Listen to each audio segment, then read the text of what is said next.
and welcome to Witchy Woman Podcast. I am your host, DaNae Sweet, and this is episode 100.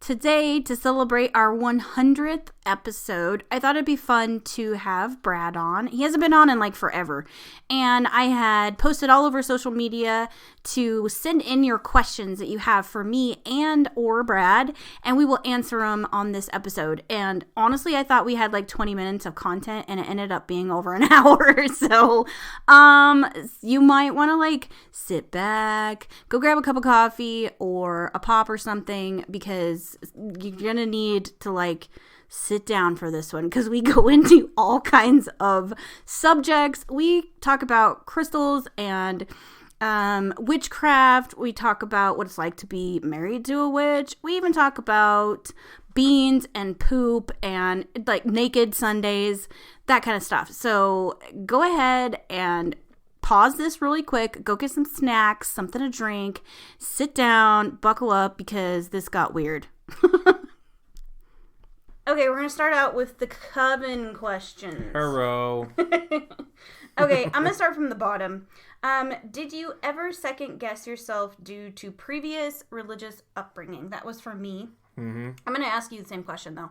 So for me, I don't think I really ever second guessed it, because I never fully embraced Christianity or any of the Abrahamic religions. I kind of felt like an outsider from day one. So it's not something...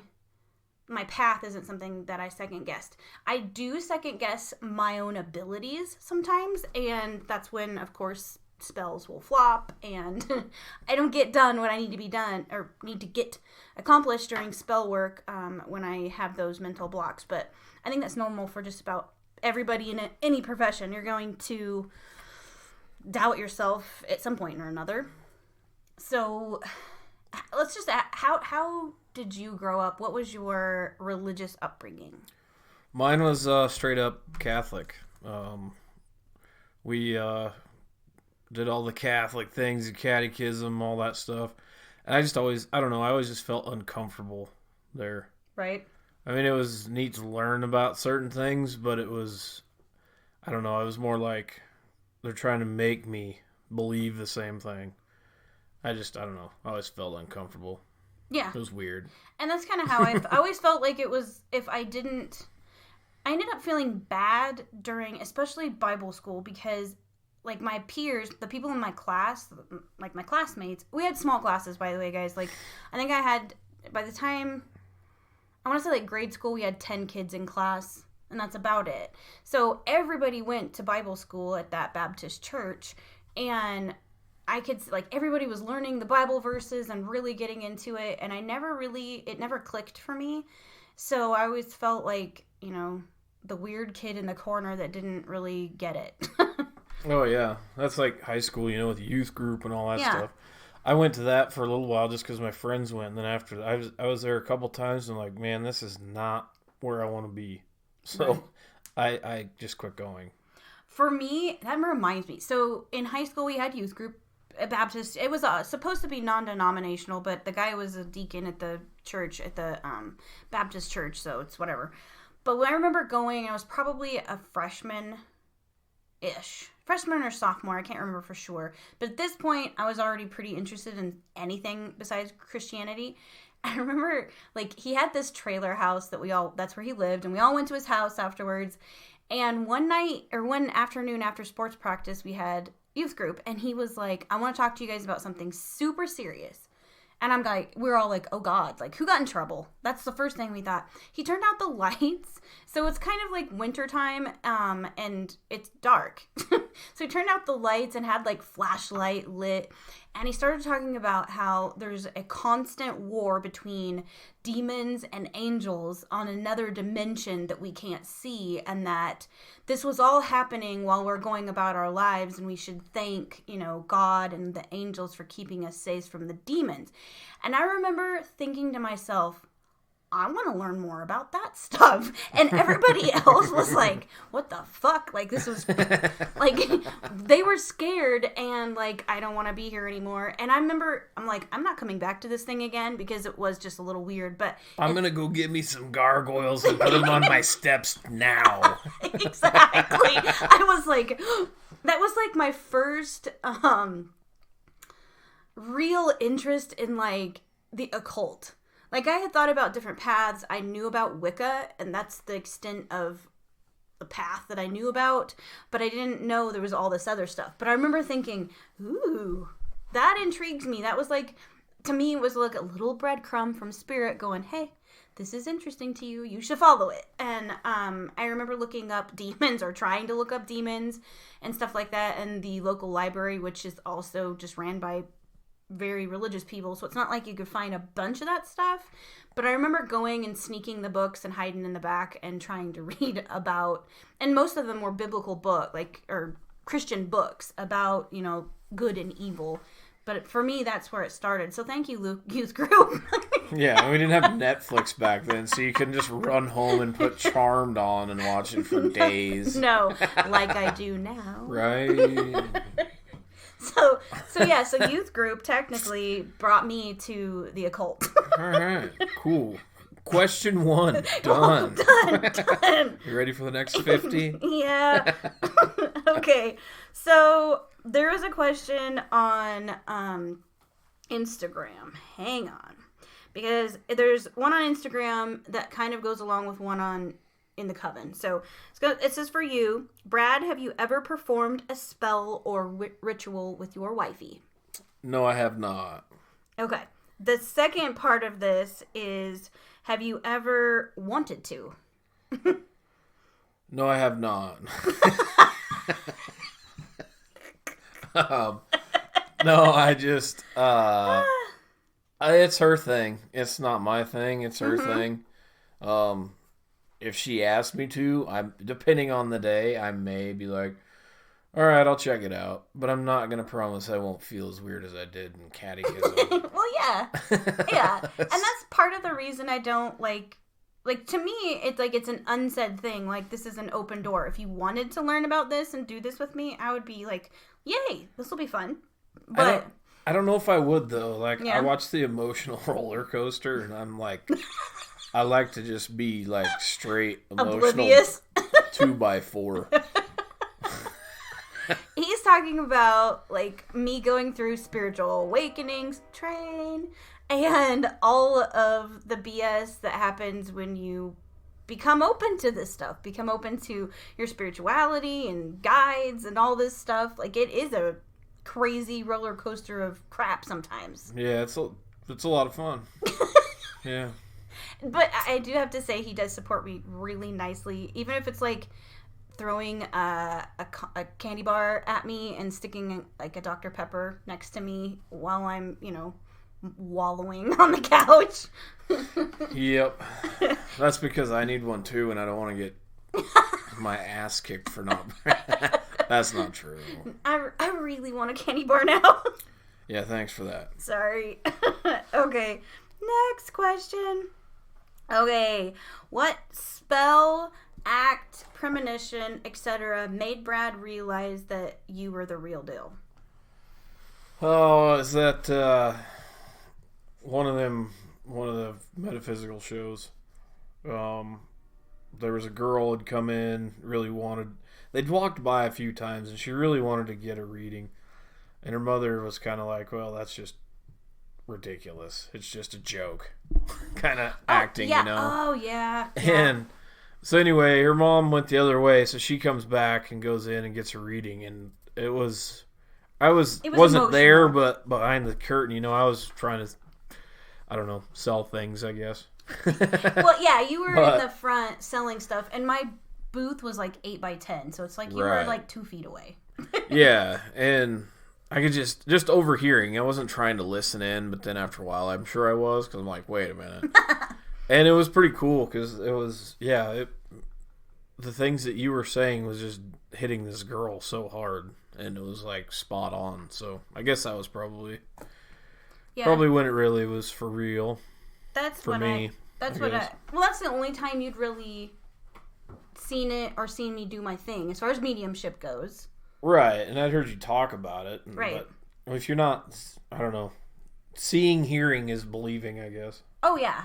And that's what, honestly, most of the people that I would get coming to my booth, especially the one in Cheyenne that Maddie went with me, that one, it was just non-believer after non-believer come through my door, and it was like that the entire weekend. It was crazy, but they were great experiences. Wasn't it fun to prove like 200 people wrong? Exactly.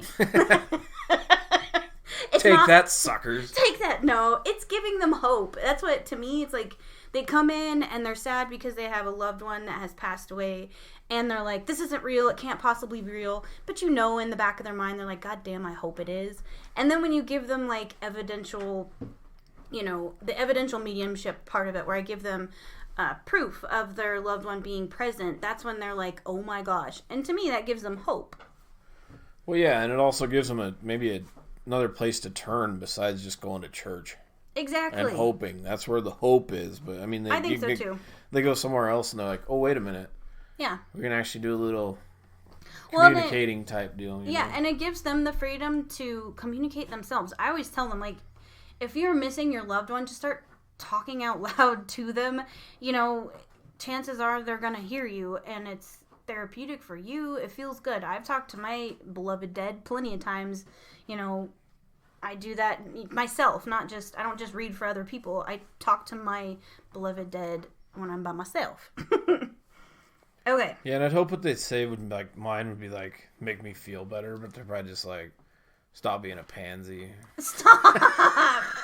No. No. They're very simple. Oh my God, this is our DNA. Not all the time. Okay, let's do the next one. Okay, we already did the curious one. Okay, did Brad believe in magic before he met you? If not, what was it that you did to make him believe it was real? I was skeptical about street magic a little bit. What the hell is street magic? Well, like Chris Angel and his cards.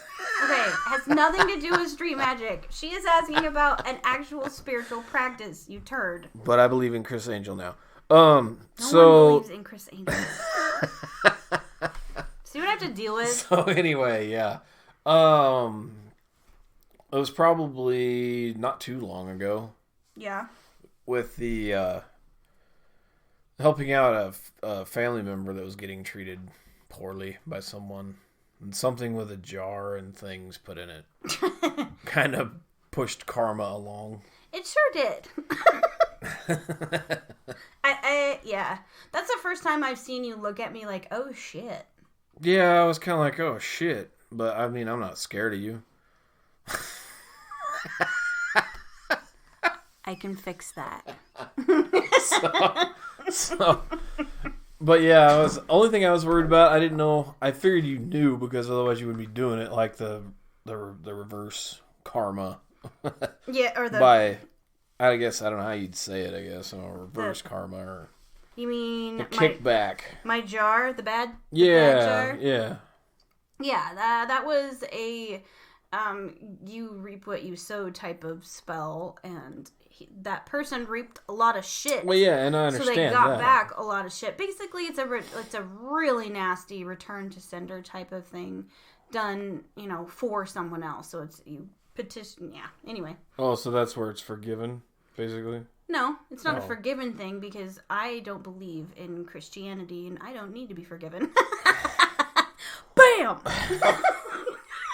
Stick that in your pipe and smoke it. All right. That's right. I don't need to be forgiven. Well, that's not what I meant. I wasn't like... Okay.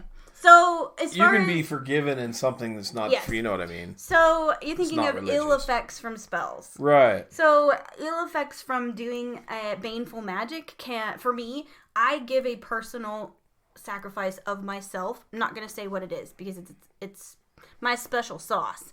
Anywho, That sounds horrible. It's little children boiled in my cauldron. Anywho. I have never seen this before. No. This is... So... I take back that The scared thing? Yeah. Okay. Thought so. So, no, I know that there could be a negative effect for me. I accept whatever that may be. For me, I get my energy. It's an energetic exchange, and I'm tired as shit for at least 2 or 3 days after Baneful Magic. But within my spells, I'm like a witchcraft lawyer.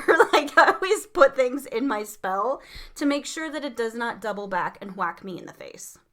So my spells are really carefully written out so that it's the least risk to, whoever the person I'm doing this for and myself. I don't want any crap coming back at them or me. We just want the target to experience the shit that they have pushed upon others. That makes sense? Yeah, totally makes sense. Okay. I think that should happen for everyone who has. Word. If you're a shit pusher, you should get it back faster than who knows from now. For real. Yes. It should be like tomorrow. Yes, exactly. It's learn fast, not take forever and never learn. No. Yep. Okay, another one from the Coven is, has Brad started to develop any skills without meaning to, just by being around you? Kind of like energy osmosis or inadvertently picking up on things that you do.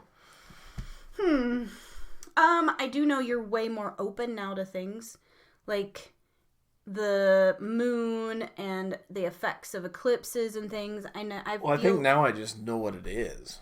Yeah. I've felt like that forever. I just didn't really know what it was. I feel like you are more intuitive about me in general. Like, before I came out as a witch and you were really exposed to any of this, I feel, and it's time and relationship helps too, but I feel like now you have a little more of an edge, and somehow you're connected more maybe psychically to me, and like, because you'll anticipate some of my my needs or my worries and things like that, and I can't help to think that some of your energy opening up to receiving intuitive hits like that. Probably. I think so. Yeah. Well, there's been a couple times where, like, we look at each other, like, were you seriously just humming this song in your head or whatever? Yep. I'm like, yeah, son of a bitch. Yep. Yeah, that happens a lot. Like, yeah, it does. I'll be in the other room and he'll be thinking of a song in his head, and all of a sudden I'll start humming it, or vice versa. So I think that somehow we've developed a pretty good channel of intuition between each other. Somehow. I don't know how the hell that happens. Not as much as one would prefer. Because when we have conversations, like, I just wish that you were like our daughter, to where, like, when we're hanging out and having a conversation, I don't have to say every single word that I'm thinking. Okay. And I'm like, oh my God. And then I get in trouble. Yeah. Because I can't anticipate. I don't know what you're talking about. And you leave, like, names out, times out, places out. I'm like, what the fuck are you talking about? Yeah. God. Yeah. Like, holy shit. That is true. And I shouldn't say that. I shouldn't be pissy about it. But it's you shouldn't. Like, Maddie leaving, I mean, it was bad to begin with, just having her go and the way it happened and everything.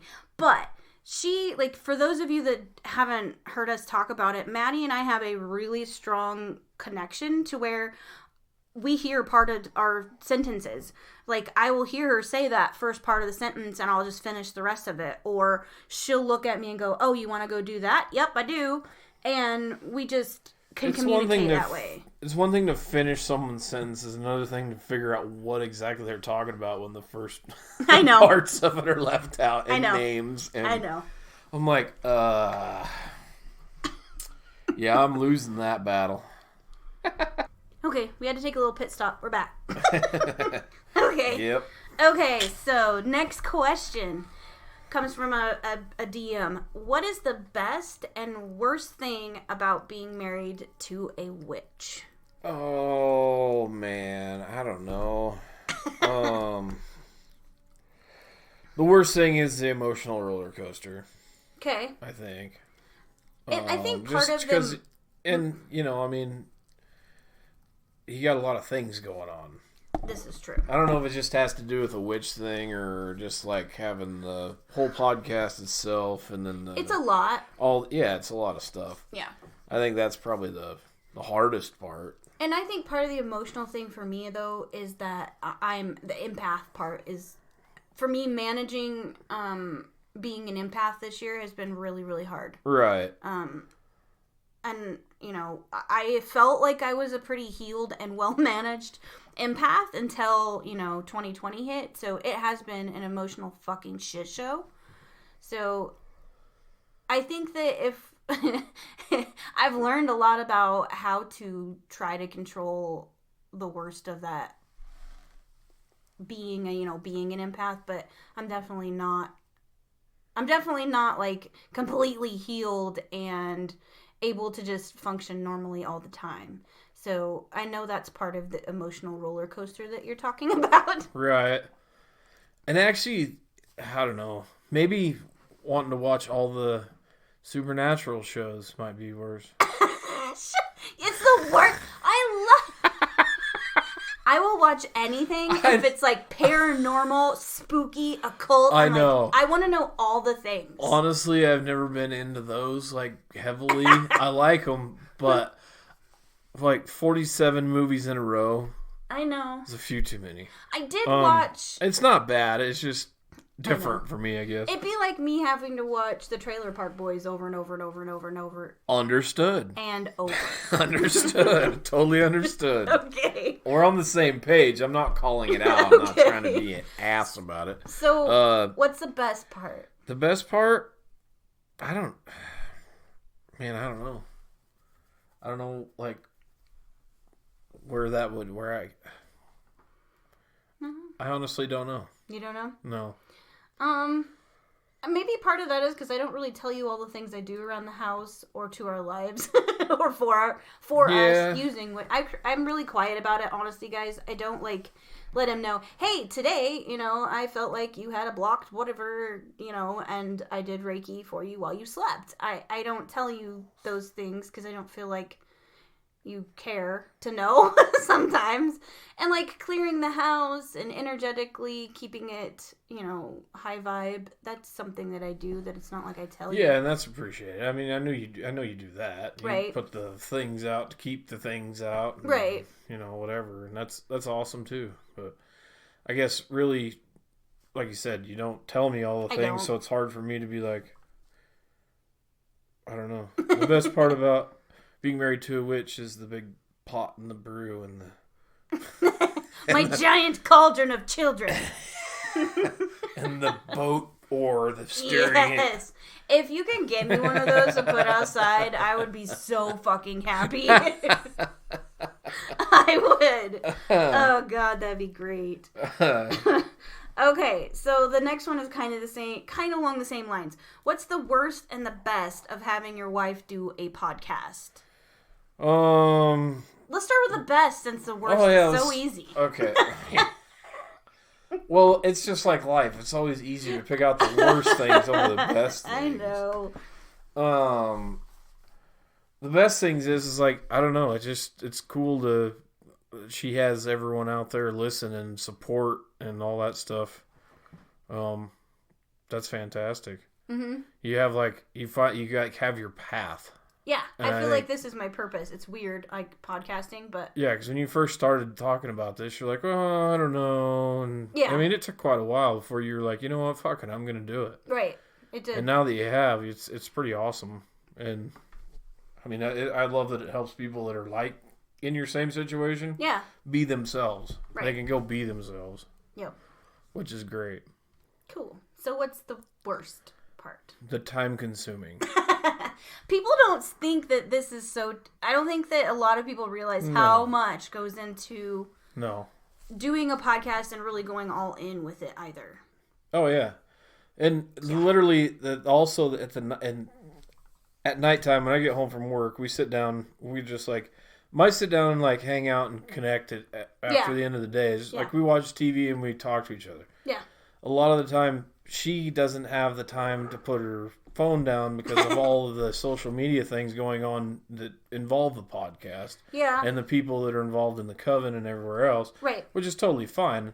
Because, people look up to you and want your help. But for personal life, I'm like, oh, man. Can we just have some time to just be us for a little bit instead of... And it feels like there's 3 of us in a relationship. It's you, me, and the podcast. And the dogs. The dogs are above me, too. And honestly, we've talked, like, Bob and I, my therapist name's Bob, we've talked about that before, like, me putting up better, like, working hours. Like, I'm not going to answer podcast stuff past, like, 6 o'clock or whatever it is. And it's something that I do need to do because I know that would probably help my energetic level, too, because I could actually, check out. Like, just, I wouldn't have to be on all the time. I could actually, like, mentally check out for a little bit, which would be great. Yeah. And I'm not saying anything bad about, like, people in the Coven or whatever getting a hold of you. But give me a little time, people. Would ya? Come on. We can, sharing is caring. Damn. The next question was directed to both of us. Are you still having issues with the town? I'll let you go first. For her, probably. For me, I put it out of mind. I don't know. I don't get into it that deep. People drive me crazy. I'd just soon not live in town. Yeah. Because I don't want to be around, a bunch of shit. But I was used to not being in town my whole entire life, so it's kind of it's weird. A little different deal. But for me, I don't feel like we've had as many problems. There's always the why the hell are people doing that kind of thing. Yeah. But for me, I just whatever. I go get something to eat at the Hammoco in the morning and go to work and come home, and I'm out of that whole thing, I think. So that's kind of how I feel. I don't feel like it's easier existing here without Maddie being connected to the high school. Yes. Having Maddie in the high school was what made it the worst, because she was getting the brunt of all of the prejudice around here and the bullshit and the patriarchal And it wasn't crap. her fault, but she'd bring that shit home. She would, and I wanted her to, though, because I wanted her to, like, let me know what's going on, and it was just a constant battle, because she is like me. She's like, I don't think this is right, so I'm gonna fucking say something. So, both of us are, we're the boat rockers or whatever, and that's, like, I don't know, all of you that are Midwest will totally get this. Like, the Midwest motto is, don't rock the boat. For real. Oh, yeah. And I think with good reason they say that is because if you do, they'll kill the entire boat won't string you up in a tree. No. But that's what, they'll destroy your peace. Oh, yeah. They all feel like you're just literally on purpose attacking them individually. Like, when you're not, you're attacking an action. Yeah, well, they're the Midwest. Like, we are born and bred to gaslight. Oh yeah, like gaslighting is like a normal thing around here. Like, and that's what would irritate the shit out of me is that you would go and say, "Hey, this, and this happened. This is who did it. Can you please help me rectify this?" And they're like, "No, it didn't happen."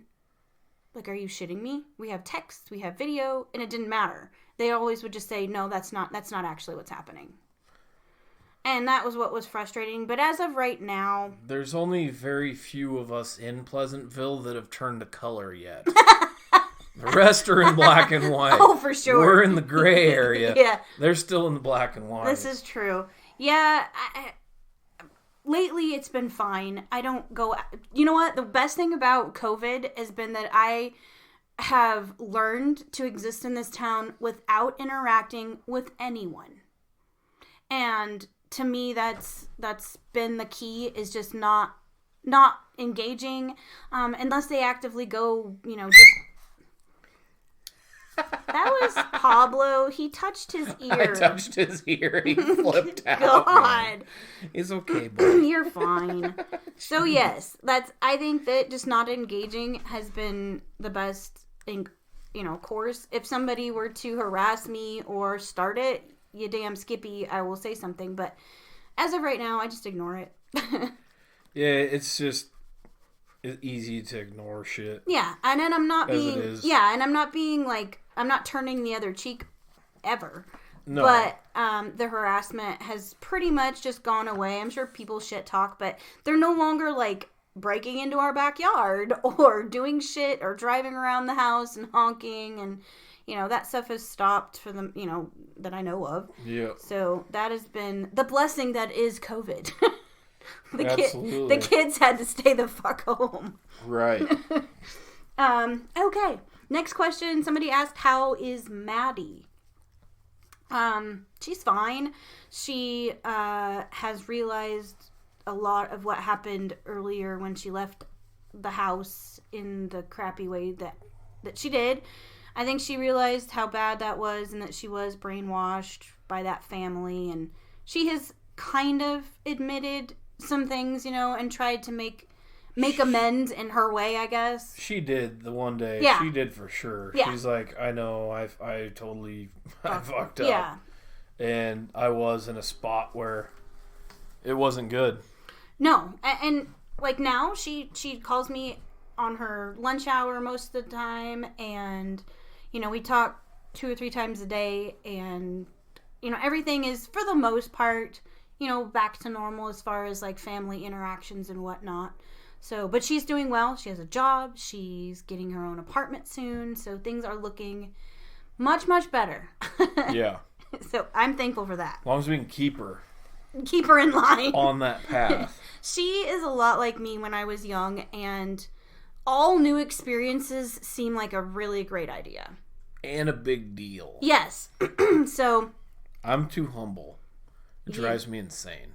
Yeah, she's from a different generation than we are. No, she is. But she's a different kind of person as well. I could win the lottery and be like, "What's up?"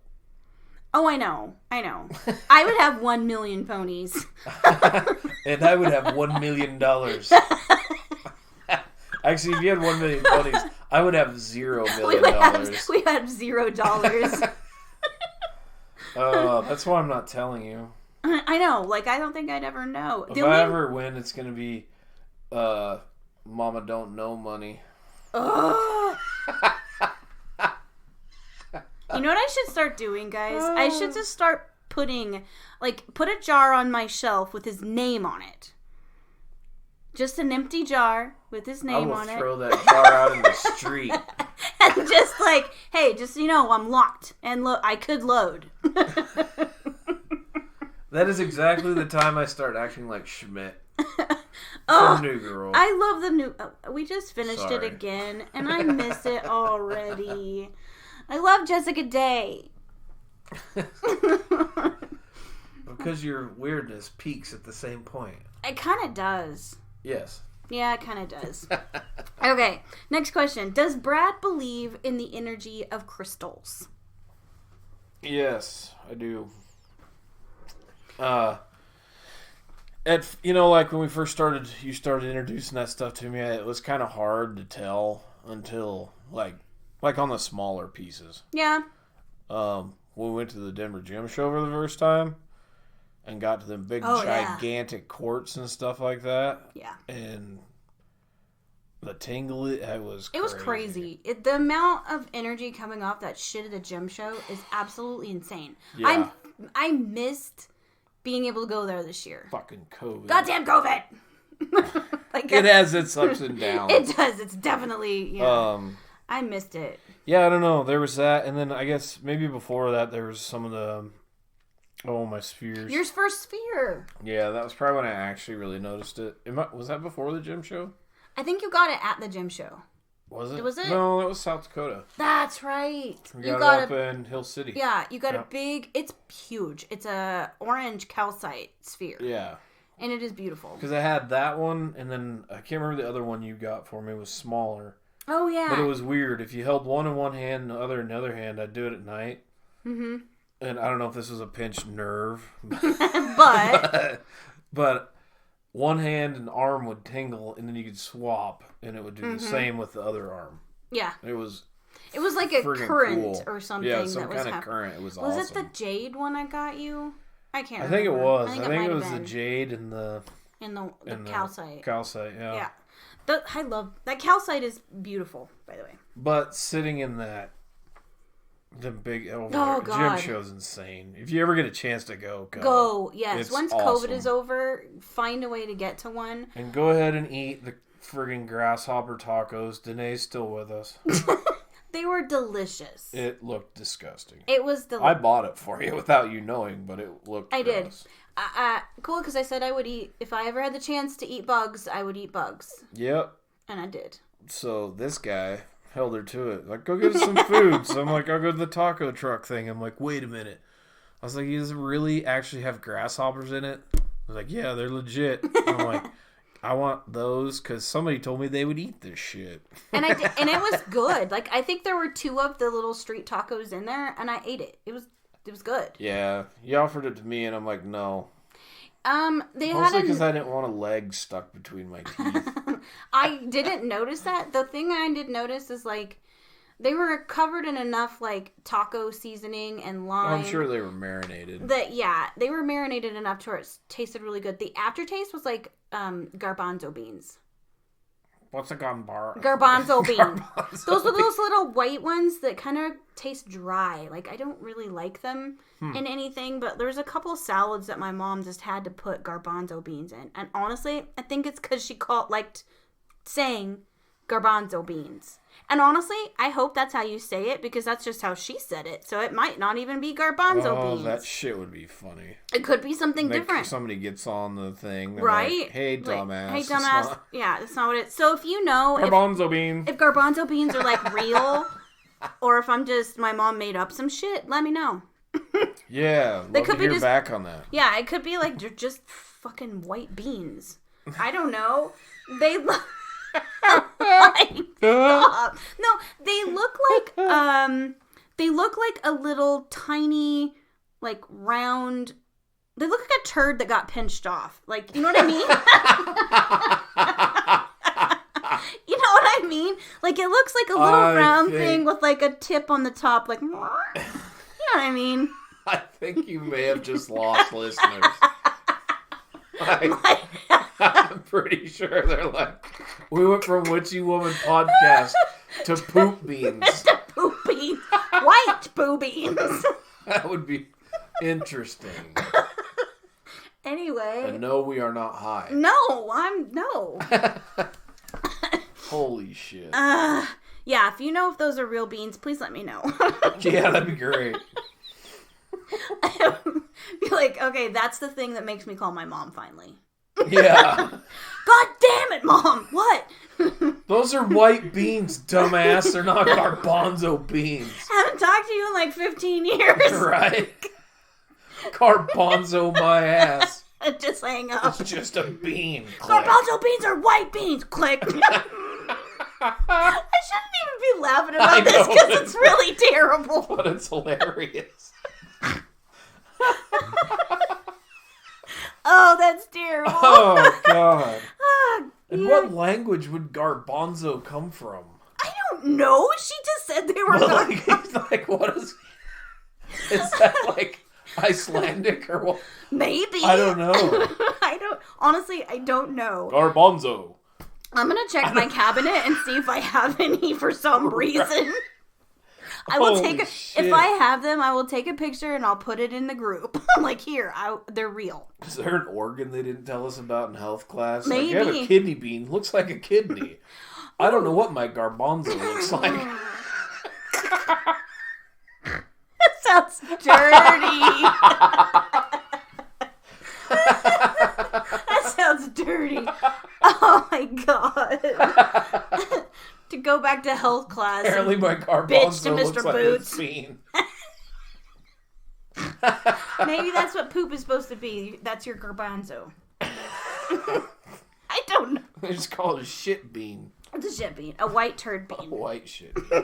Gross. Woo. We went way off track there. Rabbit hole. Fuck. Oh my god. Okay, so I have no more questions, I think. Let me check Instagram one more time. Somebody's going to be like, if we cut this off and like have one question left, they're going to be like, you guys talked about garbanzo beans for like 10 minutes and didn't even answer my goddamn question. Yep. Click on the podcast. Exactly. Oh my god. That was really good. Oh, okay, so here is a really long one that's... Thank God. Yes. Thank God you looked. Actually, there's a few. So what is Brad's funniest reaction to something witchy that I do? It had to be it's a couple things. So you walked in on me when I was gonna go pee in a jar. Oh God, yeah. He just goes, nope, that's happening in my house, and you left. You just walked out the fucking door. Yeah, I did. I was like, bye. I didn't want anything extracted from me. I didn't know. Give me your hair. Yeah, right? Fuck. Trying to think of anything else I've done. Like, what the fuck are you doing? When you found out that I used to go outside and dance naked in the moon. Oh, yeah. You were like, wait, what? Yeah. That was weird. I used to just get up in the middle of the night after he fell asleep and go dance outside and hang out, light candles, do my witchy thing. And I was like, that's something like married people should share with each other. Like, if I was going outside dancing around naked, she finds out. You think she'd be like, oh, well, that's cool. I understand. That's how I was supposed to be, though. Yeah. It's weird. And some of that was before I really came out to you as a witch. So at first it was like, well, he can't know that I'm wackadoo. So I didn't tell you because of the wackadoo thing. And then after I told you, I'm like, maybe that's a little much. I just didn't want to like tell you all the things all at once. I was like, oh, hey, cool, we're married. Now you can see how weird I am. Exactly. So I wanted to like break you into the weirds gently. Yeah. So yeah. And I don't get to do naked dancing anymore outside because of, we live in town. Thankfully. It's fun if you've never gone outside. I'm not saying it's not. I'm just saying there'd be a lot of people driving by. Oh, there'd be. I think it's called indecent exposure. I don't think on your own property. Dude, I can get naked out here and they can't say a thing. They can sit on the street and record your house and they can't get in trouble. Why the hell couldn't you get naked on your own property? It's not public. You're not in public. This is making my mind go. The cogs are turning. I'm an idiot. Not that I want to like be naked in front of everybody because that would make me really self-conscious. But the fact that I can't get in trouble for it is a plus in that side, at least. We're going streaking In my yard. The gymnasium. Just saying. So, but no, what I'm saying, yeah, I mean, like legally, if you can sit on public friggin' property and record someone's front door, which our courthouse does because we live right across from it, by the way. Which is nice built-in security. That's the only nice. Yes, part. It is nice. But I don't know why, like, you couldn't. I mean, honestly, I don't get it. Why you couldn't be naked on your own property. Like, hey, you need to go put clothes on. You know what? Eat shit. I own this place. You know what? We could start Naked Sundays and just sit in those little lawn chairs that are right there on the steps in front of the courthouse. Across our little patio thing down there. Right. Naked Sundays. We both just sit in those and stare at the courthouse. How about not in the winter? No, not in the winter. But eventually they'd probably stop recording our house. Just let your giblets out. Like it's a turkey? You know what I mean. You know what I mean? Our bits and pieces. And just let my garbanzo beans fall out.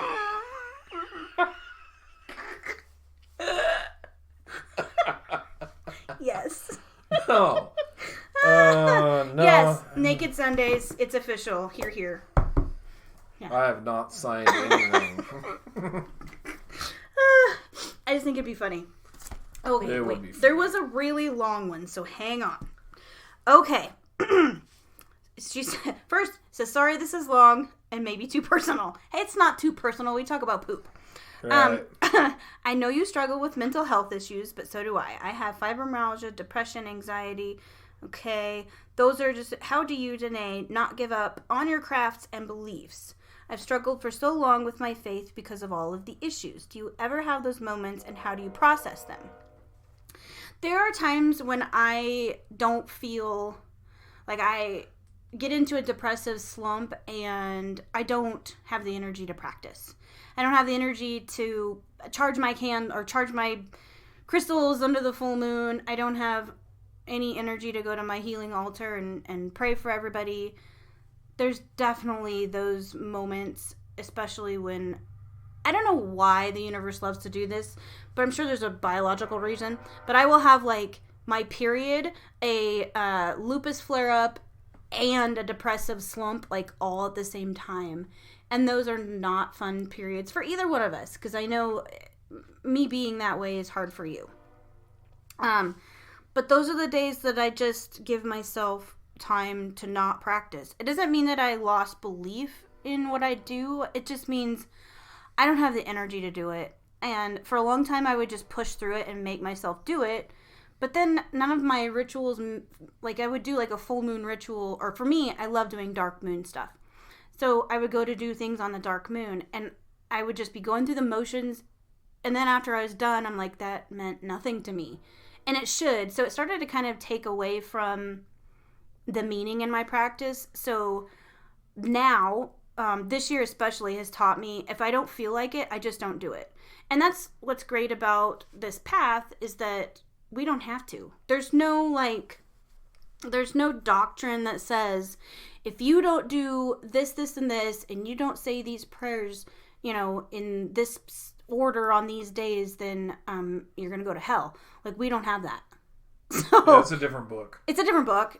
Totally different. Yeah. So we don't have to worry about that. And it probably took me up until this year to really embrace all of that and just give myself the time to heal. So I would suggest that for you. For me, doing the things when I did not feel good made me how do I word it? Value rituals less, because after I was done, they didn't mean anything. I was just so fucking tired, and I was just wanting to get through it. So this year, I have skipped probably the most, events in my spiritual beliefs. So I've skipped entire, Sabbats are huge for me. And I've skipped Sabbath celebrations and not done anything. I've made a mental note as I fall asleep that, I'm thankful for this time of the year. And that's all I did. Well, and there was was it last year or something? Last year when you was kind of doing that, you was tired, you was pushing through everything. Yeah. And there was a point where you were like, I'm just going to quit the podcast and the whole thing. Oh, yeah. I'm just going to be done. I can't do this anymore. I was going to quit everything. And you want to talk about someone push. Yeah. I pushed you pretty hard. Yeah, you did. Not like, no, but you helped me. Do it. I'm like, you're going to regret that forever. Yeah. Last year when the stuff happened with Dad? Yeah, it might have been. It was in that area. It was. It lasted for in the shop and all that stuff. It was a really bad year. Yeah. But I remember that. I remember because I didn't understand why. This is what I feel sometimes. I fall back on that old Abrahamic doctrine type thing with Christianity. Is I want to know why the fuck this is happening to me. Why, at that time, I remember I'm like, why does my dad have to be this way? Why does all this stuff have to be happening to me? And I'm like, I'm just, none of my thoughts at the time, because I was very, very depressed, close to wanting to, do something bad to myself, depressed. And I remember thinking to myself, all the things I'm doing don't matter if if this stuff still happens in my life. I do all the things, and then it doesn't matter because bad shit still happens, and I wanted to know why. And I feel like that is to me religious baggage. That's dogma that I have drugged from my childhood, and it comes out when I am in a traumatic situation. And I had to finally, like, you pushed. You're like, you can't, you're doing this. You're saying all this in the heat of the moment. You're sad. You're depressed. And bad things are happening. And you did. You calmed me down and let me I needed to vent. Mm-hmm. I hadn't, to anybody that, I haven't really just said all the raw things that I wanted to say. But I do remember just saying, I'm going to fucking quit everything. Yep. And I wanted to. Because, it made me sad. Yeah. I felt like. Yeah. Well, if you quit, then you were searching for a purpose. I was. And if you quit, you're throwing your purpose away. Right. That's how I felt. Yeah, and that's what I wanted to do. I was like, I'm just done. I'm just gonna, be a normal person here and not be thought of differently. And at that time, I was really bothered by the things that people were saying about me here. But it was a bad time. But I did learn from that. I learned that when that thought comes up in my head, I have to, say to myself, that is something you say. That is something that, my childhood in the Baptist church would say. That's what that's coming from. And when I finally, pumped the brakes and realized that's just baggage from the Abrahamic religion that I was taught as a child, that helps me. Because that's come out. I mean, I think we all go through those periods of time where the things that we love, we're like, fuck it. It's not helping me, and it's, I'm struggling. Fuck it. And it's normal. And at the time, I didn't think it was normal. I thought, I'm a spiritual person. I shouldn't be feeling this way. And if I'm feeling this way, then obviously I'm not worthy of what I'm doing. And so therefore I should quit. Yep. And it was bad. It was bad. I'm glad that. And then that's kind of what spurred that whole incident. That whole year is what spurred me to want to go to counseling. Yeah. Because by December, I thought, that was in June. And by December, I still wasn't doing very well mentally. And I thought, I got to do something because my life is not getting any better. My coping mechanisms were sucking. And so by telling my doctor, hey, I need help, that did change my life. And she told me, I remember January 6th this year was when I went, and I told my doctor I needed help with depression and anxiety, and they gave me a prescription, and she said that if you can just go to counseling and think ahead 4 to 6 weeks, because you will not recognize your life 4 to 6 weeks from now, because that's how long the antidepressant takes to really kick into your body. And I remember, I literally I had my calendar, my planner, and I would look at each week, and I would go to counseling. And then I remember my counselor, Bob, was like, okay, so we're at I think it was at 5 or 6 weeks actually. And he was like, so how are you feeling now? Let's compare you to when you first started. And I remember that's the only time in therapy that I almost cried because I was looking back and thinking of how things are just in that amount of time. I was blown away. My coping skills are better. I don't feel I feel when bad things happen, I'm still going to cry because that's who I am. I'm a very emotional, I'm a shit show as far as that goes. And that's okay. But I don't drag it around with me and, carry it around like a safety blanket anymore. What do you think? No, you don't. Yeah.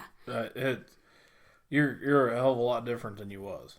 Yes. Or not a lot different, but in a different place. Right? Yes, I'm in a completely different place. Bad things, the thing with Maddie this spring should have, if the old me, the not on antidepressants and not going to therapy me, I don't know how I would have handled that or what I would have done, honestly. It would have been zero fun. Yeah, it would not have been a good thing. And that's when it happened and I was talking to my therapist about it, that's something that he pointed out. He's like, okay, so what would you a year ago, how would have you handled this?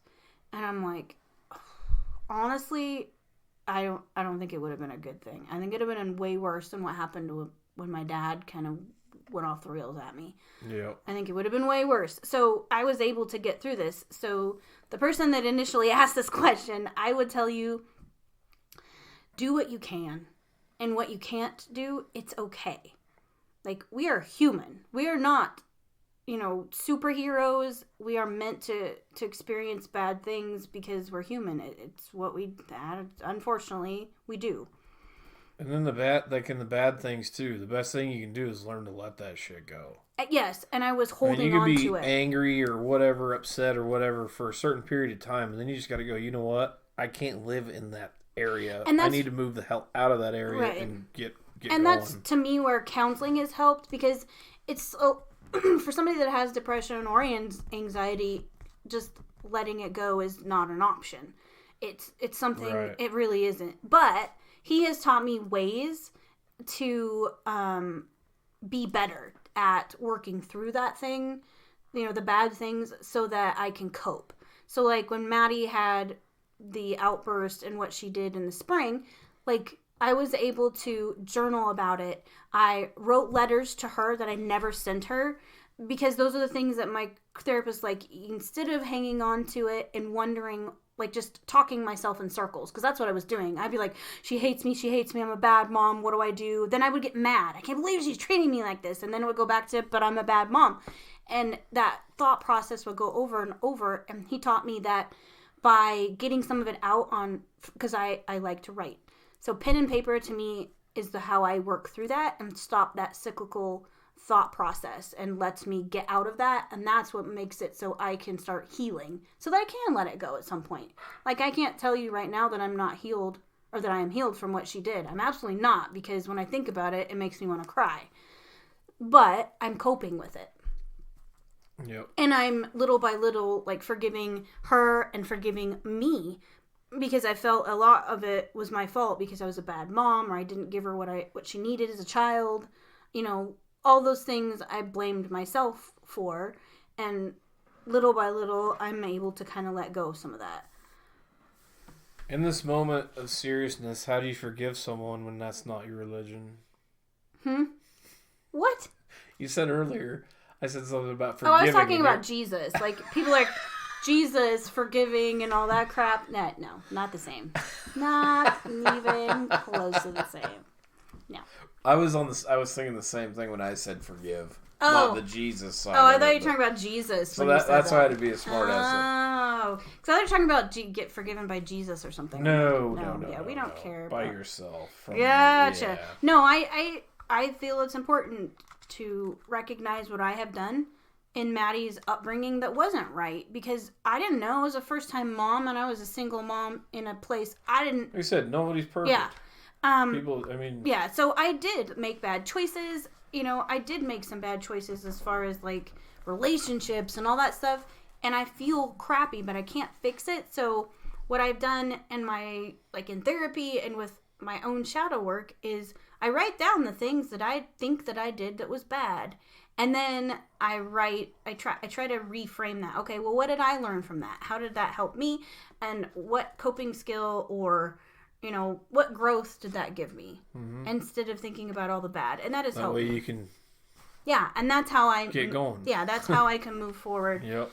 But it's a complicated thing because it's something that kind of triggers me sometimes when people are like, just get over it. And it's easy for you because you are very, very... He's like all earth, all day type energy. Very stable... very level as far as that stuff goes, and you don't hold on to stuff, you just let it go. I can't, because I just can't. It's not how I'm built. Right. I'm all air and water, so I'm basically just living in my head and ball all the time. So legit. So it is hard for me, because when I think about things that are bad, I think about how that affects everyone else, and then I spiral. Oh yeah, honestly, if I thought about if I didn't let things go, mm-hmm. Oh my, it'd be terrible. Yeah, because honestly, you've gone through a whole lot of shit. Yeah, and that's why I've learned to let things go, because mm-hmm. there's no reason to live in that area, space. Space of just crap. And I wish I could do that. And I know, I'm not saying that's what you need to do. Yeah. I wish I did have that. But seriously, do that. See, and that, to me, for me, that's what therapy has done for me. Right. I am able to dump it on Bob And then he tells me, and not dump, but I tell him, this is what I'm struggling with, and I don't understand why my brain cannot comprehend, wrap around, move forward, whatever it is. And then he gives me ideas. Well, how about doing this? Or have you ever thought that, that this is how it affects people and not how you think it does? So I'm trying to learn to not have preconceived ideas of how my life affects other people, because I don't know that. I don't know that unless I get in the other person's head, So I am learning that from him. We may go rounds every once in a while, but Bob has been a lifesaver for me. And we thought the question was long. Yeah, we just gave you that the answer? Longest motherfucking answer we could possibly round up. Well, I think it's important to talk about this stuff. It is, totally. Because I've had a lot of things happen in my life that I just don't, before the podcast, I would just swallow my depression and pretend everything was fine. And the act of pretending everything is fine is fucking exhausting. It is so exhausting, and that just contributes more to the problem. So, if anything, I think 2020 has given everybody, and not just people that listen to this podcast, but I've seen it on a wide scale level on social media in general, that mental illness is normal and it's acceptable.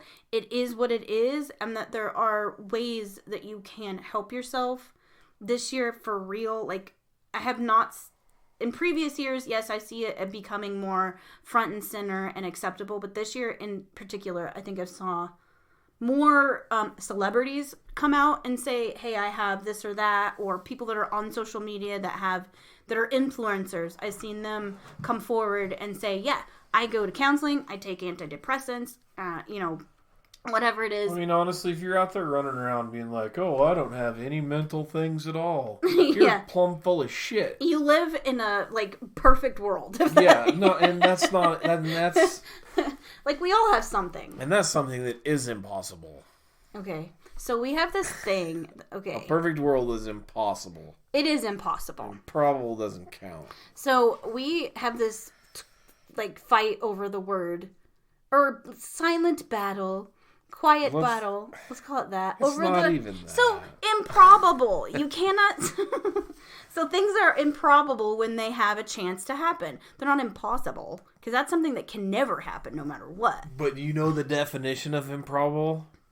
Yes. Nearly impossible. No! Which is almost, but it's still possible.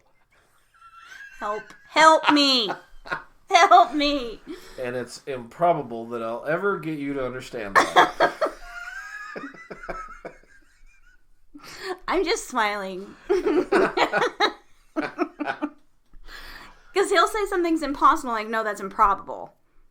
No, somebody else the other day said something about it on a show. I saw it on a show, so I'm like, no, that's improbable. And you were like, no, that's impossible. So then it just leaked into every part of our life. So then I got the big DaNae definition of impossible and improbable. Yes. And that is soaked into my brain, and now I use it against her. Yes, he does. Nearly impossible to let it go. Nearly, but not quite. Which is the definition of probable. No! God. Okay. Alright. I think we should wrap this shit up before we talk about anything else that's probably not supposed to be talked about. We talked about poop. You talked about poop. I talked about poop. I was just here. You actively engaged in the poop conversation. Well, I just wanted to say garbanzo beans at least 13 times. I really hope that they're a real thing. I do. Because otherwise, I am 41 years old and I've been lied to for that long about beans. Okay. Bullshit. So I'm going to look that up when we get off. Actually, I think I have the can. I just look at them. I don't even look at the name on the can. I just go, okay, those are the garbanzo beans, and I pick them up. Because of kindergarten and shapes and colors. Exactly. Because I am a simple person. No, I just... Right. Yeah, exactly. Okay, guys. I can't believe you haven't eaten these brownies. I was going to eat them yesterday with the ham. Oh. Oh. Was you going to put it between them? No. Like a sandwich? No, I ate the ham, and then I was going to eat the brownies. A brownie ham sandwich? It sounded really good. I'm going to eat those. I'm going to eat one of them. You can't have both of them. I bought them. Okay, we have to stop recording so we can fight over brownies. All right, bye. See ya. Okay, I want to thank Brad one more time for coming on the podcast and hanging out for over an hour and talking about witchy shit. I appreciate that. And thank you for everybody who submitted your questions and interacted with this. I really, really enjoyed this. It was a fun episode. I hope you guys loved it as well. And I want to send every one of you my deepest gratitude for listening to this podcast. I cannot believe I've done 100 episodes. Like, just, to me, that I can't even wrap my head around it right now. I can't wrap my head around the fact that we are close to 150,000 downloads, and the Coven, the groups, all of the social media has blown the hell up. And I am so very thankful for you, each and every one of you that have listened to this podcast and listened to me babble. I appreciate you so very much. I appreciate everyone in our Coven. The Patreon group, the WW Coven, is what has helped me and my husband get through 2020. It's helped me pay bills. It pays for the hosting of this podcast. I thank you. Without you guys, without the Coven, there would be no podcast because I couldn't afford it. So thank you for each and every one of you for joining the Coven. If you would like to join the Coven, you can go to witchywomanpodcast.com, click on Join the Coven, and then you can pick whatever tier you would like. $1 gets you into the Coven. And we do classes and rituals. We have prayer circle and card pulls. It is so much fun, and I love that group. It has kept me feeling connected and supported throughout this entire year. So I love each and every one of you so very much. And that's all I have. I'm tired. I'm hungry. I'm going to go get me... Actually, I'm going to go get that brownie because I don't want him to eat all of it. And I will talk to you guys next week. That's all I got. So until next time, stay witchy. Bye-bye.